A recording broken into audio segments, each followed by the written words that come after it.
Bonjour à tous et bienvenue dans cette nouvelle vidéo.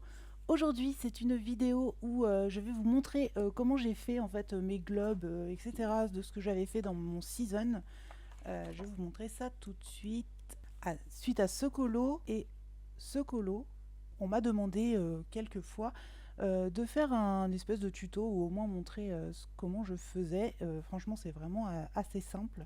Donc je vais vous montrer ça tout de suite sur l'autre colo que j'ai démarré. Voilà, le voici. Je l'ai continué un petit peu en live la dernière fois, j'avais continué mon fond. J'ai terminé de tout colorier sur ce colo, mais je voulais juste faire l'effet vert en fait avec vous en vidéo pour vous montrer ça. Dans un premier temps, je vais vous montrer le matériel que j'ai utilisé déjà pour le colo, mais aussi du coup pour le globe, enfin le flacon. Hop, je vais vous sortir mes crayons. Ce colo là en fait je le fais à la base pour le Paku Paka pour le thème d'Audrey où il faut utiliser sa palette de couleurs préférée et moi j'ai utilisé du bleu et du turquoise, mais j'avoue que ça se voit pas trop que c'est du turquoise. Il est un peu fadouille, il est un petit peu plus peps dans la réalité. Mais bon, c'est pas grave, je vais quand même vous montrer les crayons que j'ai utilisés. Donc ce sont les Collines et j'ai utilisé donc le 315, le 308, le 221, le 213, le 301, le 302 et le 204. Ce que j'ai fait, c'est que j'ai pris des couleurs turquoises, une qui porte un petit peu plus sur le vert et l'autre un peu plus sur le bleu. Ici pareil, ça tire beaucoup plus sur le vert et celui-ci un peu plus sur le bleu.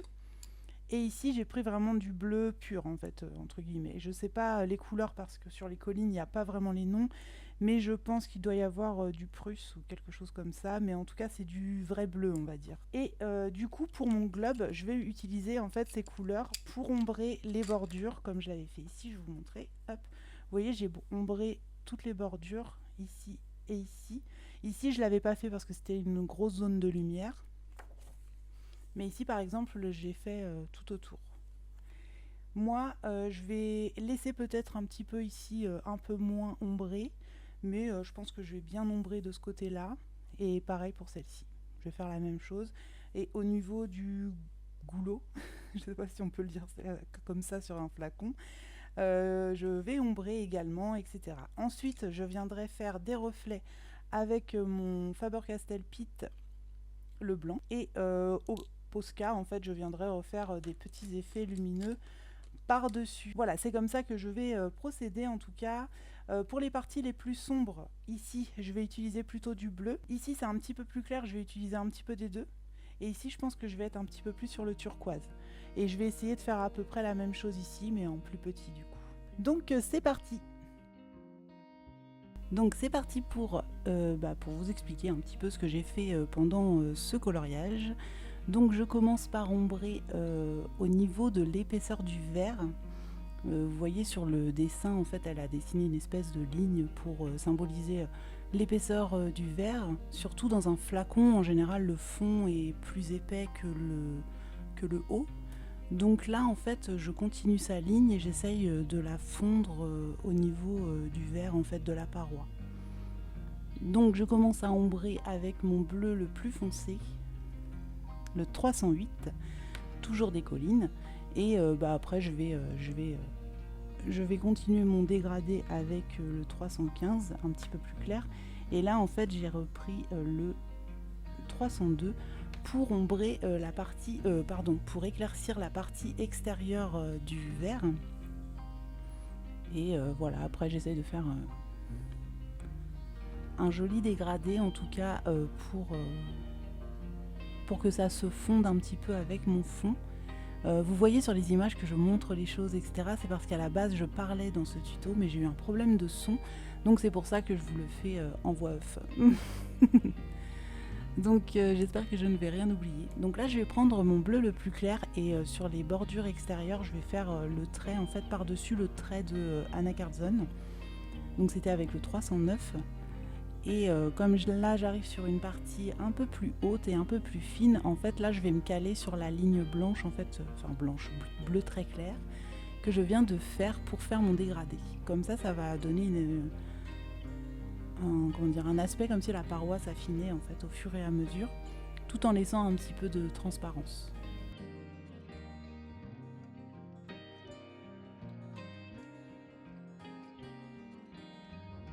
J'essaye par endroits qu'il y ait plus de bleu que de vert.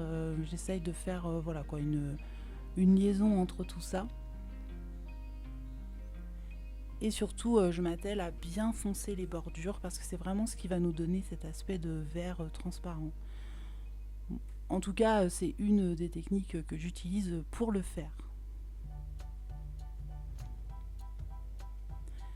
Quand je fais ça, je passe par-dessus les éléments qui sont dans le flacon.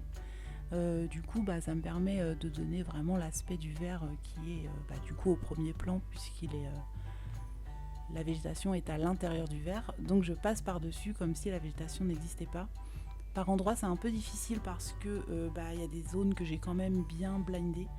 Donc peut-être d'habitude je laisse un peu de marge, mais là c'est vrai que j'ai pas pensé en fait. J'ai juste fait mes éléments et tout ça et je me suis dit je ferai le verre après.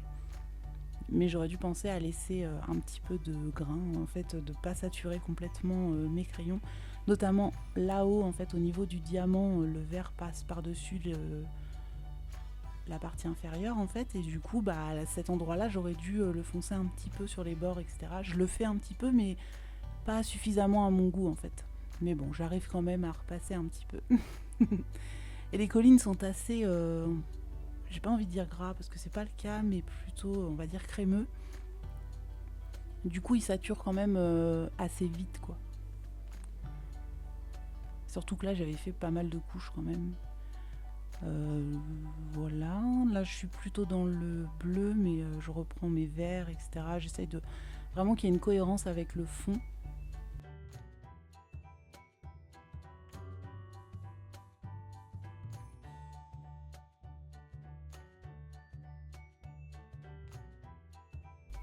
Et là j'ajoute du clair en fait pour donner un aspect un petit peu de transparence claire en fait, comme des reflets, etc.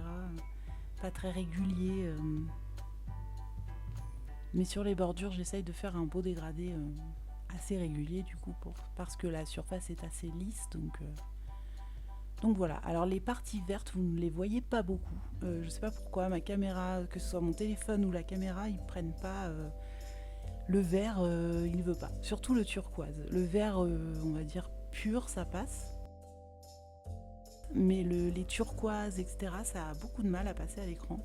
Vous voyez beaucoup le bleu, beaucoup plus le bleu que le vert.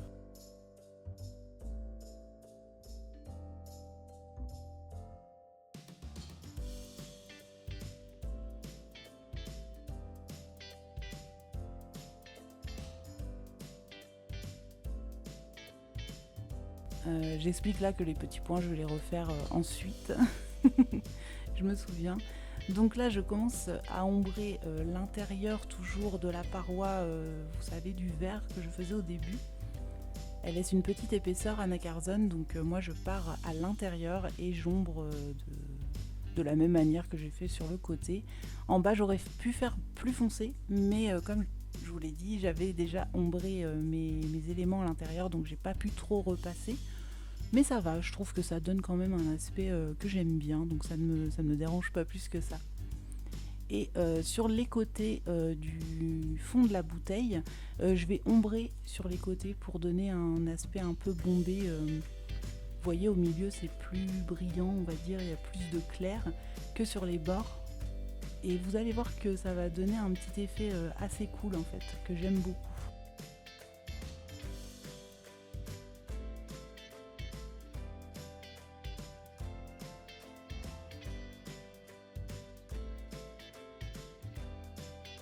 Donc là je montre pour les flacons, par exemple quand c'était la cloche, j'avais fait du verre plus fin on va dire, j'avais juste ombré tout autour et c'est tout, j'avais juste ajouté après un peu de gélirol et c'est tout. Donc là j'explique que les deux flacons se superposent et du coup je vais continuer mon flacon comme si celui devant n'existait pas. Mais je ne vais pas me faire avoir, cette fois je ne vais pas trop saturer le dégradé pour pouvoir repasser après le dégradé du petit flacon du coup. D'ailleurs, il n'a pas une super belle forme, hein, comme on peut le voir, c'est pas très précis, mais j'aime bien quand même. À la fin, ça se voit plus trop avec les reflets, etc. Donc c'est pas très gênant. Donc là, avec mon crayon le plus clair, donc c'est-à-dire le 309 des collines, je vais... en fait, je vous avais expliqué que ce côté-là, c'était le côté le plus lumineux. Donc là, je vais vraiment passer ce crayon-là un petit peu partout en repassant bien par-dessus les traits. Et je vais faire ça vraiment le côté du reflet, etc. Même le reflet, je vais essayer de le gommer, entre guillemets, un peu avec mon crayon. Et ensuite, je vais par-dessus refoncer un petit peu avec mes autres bleus. Voilà. Rien d'autre à dire. Là, c'est une partie un peu longue, parce qu'il faut quand même s'appliquer au dégradé. Mais en vrai, c'est assez facile parce que c'est des dégradés assez simples qu'on a quand même l'habitude de faire. Après, moi, là, c'est vrai que je mélange beaucoup de couleurs, etc. Mais on peut le faire beaucoup plus simplement avec juste vos dégradés que vous utilisez dans le fond. Si votre fond est tout rose, vous pouvez utiliser 3 crayons suffiront largement, je pense. Un très clair, un moyen et un foncé. Après, c'est bien d'avoir un trait foncé quand même pour faire vraiment la bordure assez foncée du côté ombre, du côté ombré plutôt. Donc voilà, il faut quand même un trait foncé, un trait clair et peut-être 2 intermédiaires. Voilà, je pense que ce serait bien. Si vous êtes sur du rose par exemple, vous prenez 4 roses différents et peut-être pour ombrer, vous pouvez même prendre un bordeaux ou quelque chose comme ça, quoi. Après, ce qui peut être bien aussi, c'est de donner des petits reflets de couleurs selon votre fond. Moi là, je reste dans ma gamme de couleurs que j'ai choisie puisque c'était pour le Pakupa Cap, la palette de couleurs préférée. Donc je suis restée sur le bleu. En fait, j'aime tous les bleus, moi, du turquoise au indigo. Donc j'aime vraiment tous les bleus et du coup, je voulais mettre un petit peu de tous les bleus dans mon colo. Là, j'ombre quand même légèrement, mais cette fois, j'utilise le vert. Donc, encore une fois, vous ne le voyez pas très bien. Vous voyez juste que c'est un petit peu ombré, mais c'est beaucoup plus voyant, on va dire, dans la réalité. Ça, je le regrette un petit peu. J'aurais dû le faire sur un autre colo. J'avais pas pensé que le vert ne ressortirait pas si bien à la caméra. Et pareil, sur mon diamant, là, l'espèce de diamant qui bouche le flacon, je repasse du vert aussi. Là, j'essaye de pencher un petit peu mon livre pour que vous voyez mieux, mais vous voyez pas beaucoup mieux. Le vert, il veut pas ressortir. Donc je repasse un petit peu sur mon diamant pour donner un petit peu la même couleur que sur le flacon, pour laisser penser que le flacon est vraiment au-dessus du diamant.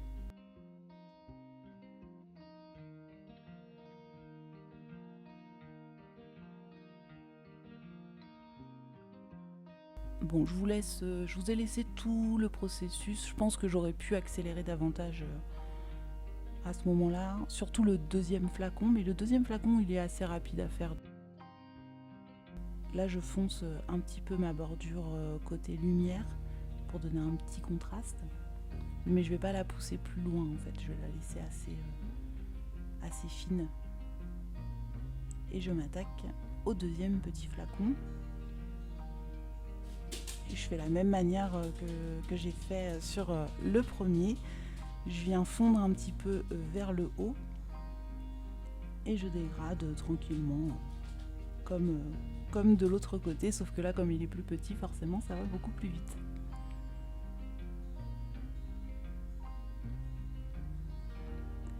Alors encore une fois, c'est qu'une manière de faire, hein. Moi c'est ce que je fais généralement parce que je trouve ça facile et que ça rend plutôt bien. Il y a beaucoup de manières de faire.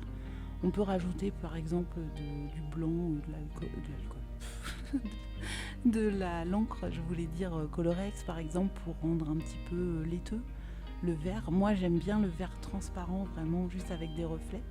Mais c'est vrai qu'on peut ajouter aussi des teintes sympas en fait. Là j'aurais pu ajouter par exemple du violet, des choses comme ça, pour donner d'autres reflets. Mais je voulais rester vraiment dans le bleu pour le thème. Il a été assez cool à faire ce petit colo, j'ai bien aimé, il était pas si long en fait, même rapide, hein, je peux le dire. Il a été assez cool.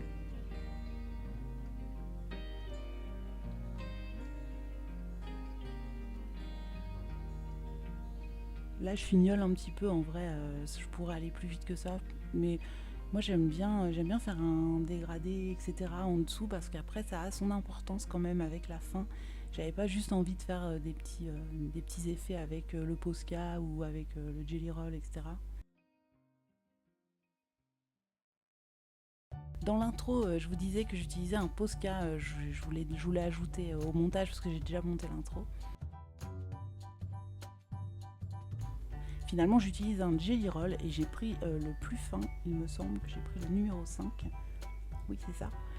J'ai pris le plus fin parce que j'aime bien aussi les effets un peu assez fins en fait dans le verre et le Jelly Roll 5, comment dire, il n'est pas très fluide vu que la mine est extrêmement petite. Du coup, j'ai bien aimé en fait ce que ça faisait parce que ça faisait des traits pas très réguliers. Et souvent c'est comme ça que j'utilise en fait moi le tout petit Jelly Roll. J'aime bien l'utiliser dans les effets poils, dans les effets un peu de reflet.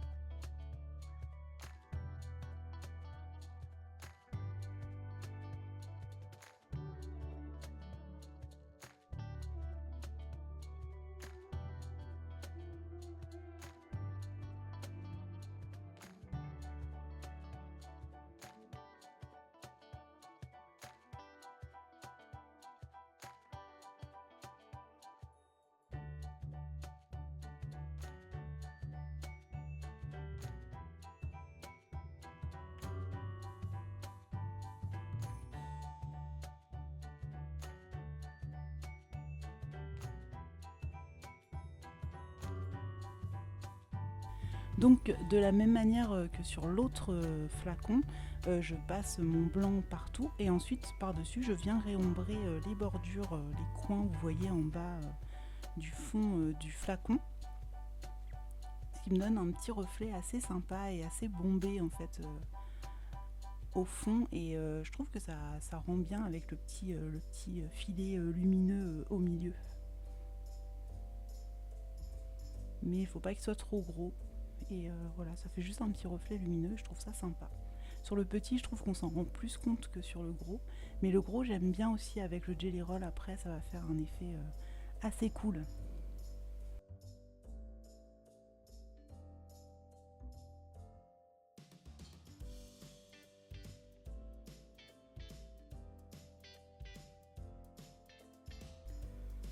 J'essaie juste de redessiner un petit peu mon trait extérieur le plus clair.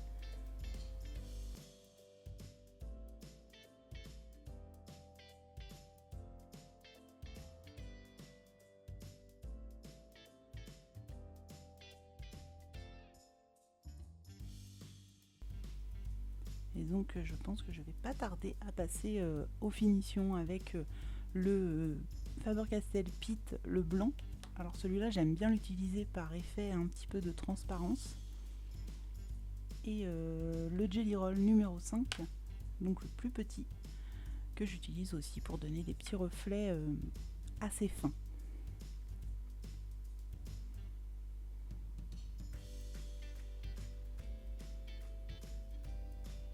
Et là je retouche un petit peu le bouchon de liège qu'il y avait sur ce flacon là, je me souviens que j'avais pas terminé.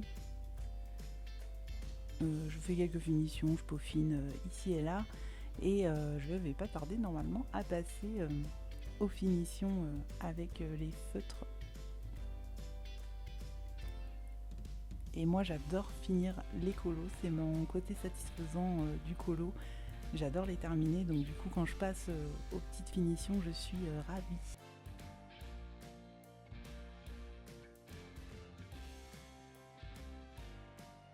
Donc voilà, c'est le numéro 5, hein, comme je vous le montre à l'écran. Et je vais commencer par faire une petite finition ici et là, en donnant des petits reflets.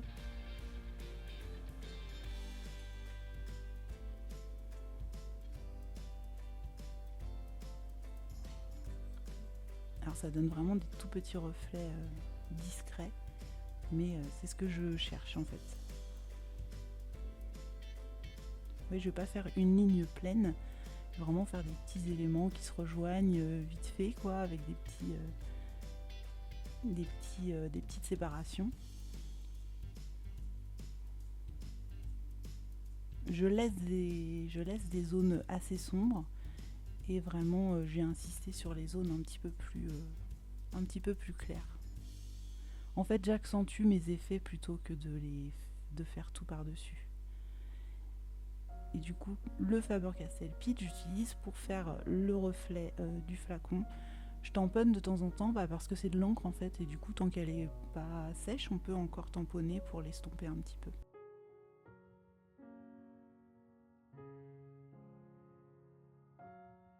Je fais la même chose dans le goulot, mais là, je fais plus une traînée en fait avec mon Faber-Castell Pitt.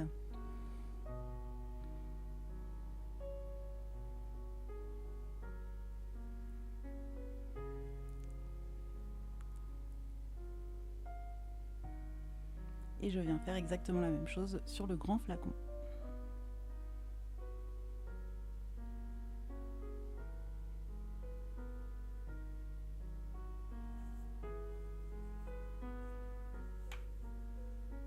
Donc pareil, j'essaye de pas être trop régulière, je veux pas faire un gros trait en fait qui vient faire mon effet. Je fais vraiment des petites touches en fait de blanc. Et en plus, ça vient redessiner un petit peu l'arrondi de mon flacon parce qu'avec le crayon, c'est vrai que je l'avais un petit peu estompé. Mais pareil, hein, le Jelly Roll, ça sèche pas tout de suite, donc des fois, j'estompe un petit peu avec le doigt. Et vous voyez, le fond, en fait, je viens juste accentuer un petit peu l'effet que j'avais fait. Et j'aime beaucoup ce que ça fait. Je vous le montrerai de plus près dans l'outro. Pour que vous vous rendiez compte vraiment de tout près.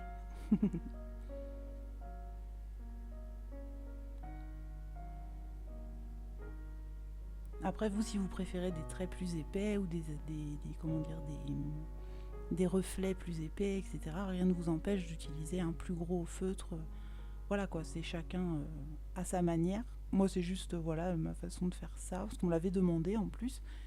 Et je trouve que c'est quand même intéressant de montrer une petite technique assez simple.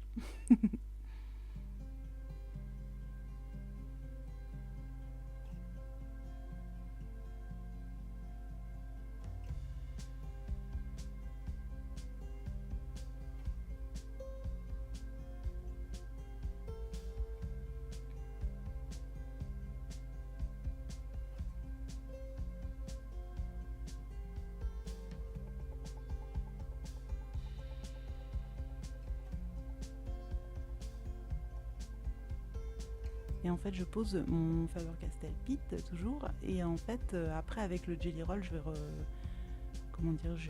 accentuer certains effets en fait que j'ai donné avec celui-ci. Lui, il est plus transparent, donc il disparaît un petit peu en séchant. Et le Jelly Roll, il vient de donner des petites touches plus opaques en fait. Et j'aime bien les assembler tous les deux.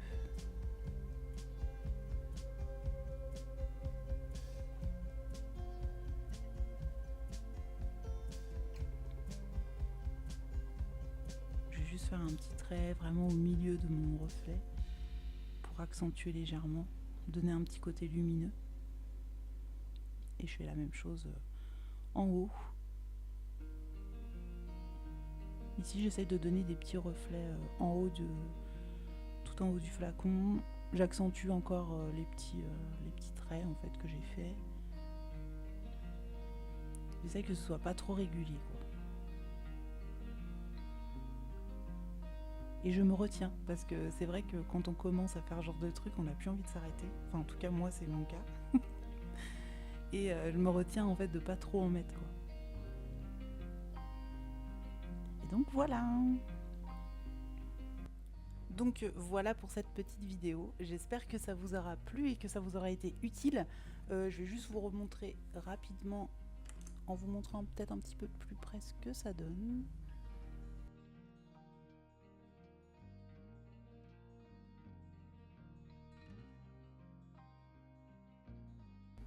Vous voyez, c'est quand même assez fin. Et je vais vous montrer ce petit effet que j'aime beaucoup. Tac. Et celui-ci. Voilà. Le fond de la bouteille, j'adore ce que ça donne. Donc voilà, on a récupéré le focus. Qu'est-ce que je disais? Oui, je disais j'aime beaucoup le fond, que ça donne en fait, ce petit effet. Donc voilà, pour cette petite vidéo sur le verre. Donc vous voyez ici, j'ai utilisé des petits effets assez fins. Sur celui-ci, c'était un peu plus encore ombré et encore un peu plus fin au niveau du Jelly Roll. Voilà. Même au niveau du petit flacon, je vous ai pas montré. Voilà ce que ça donne. Donc celui-ci était assez fin. Ensuite, j'ai celui-ci. Alors pour celui-ci, j'ai ombré tout autour. Peut-être un peu moins quand même sur le haut. J'ai quand même ombré et sur les côtés un petit peu plus. Et le trait par contre je l'ai fait un peu plus gros parce que le fond était plus clair, donc le trait noir était vraiment très visible. Donc il a fallu que je fasse, que je m'adapte et que je fasse un trait un petit peu plus épais. Et enfin il y avait celui-ci aussi qui est fait sur un fond assez clair. Ça fait longtemps que je l'ai fait celui-ci, mais voilà, je trouve qu'il est encore d'actualité. Et voilà, j'avais fait le tour, j'avais fait beaucoup plus marqué en fait au niveau du contour. Mais comme le fond est plus clair, ça se voit un peu moins. Je me souviens que j'avais même un petit peu estompé pour donner un petit point de brillance ici. Donc voilà. Et celui d'aujourd'hui, voilà ce que ça donne. Donc là c'est plus avec des traits pas continus en fait. Voilà, c'est discontinu en fait et du coup ça donne un petit effet un petit peu, je sais pas, des petits effets de brillance que j'aime beaucoup. Voilà pour ça. Je crois que c'est tout ce que je voulais vous dire. Je vais vous laisser là-dessus. Je vais vous souhaiter une excellente journée et je vous dis à très vite dans une prochaine vidéo. Ciao!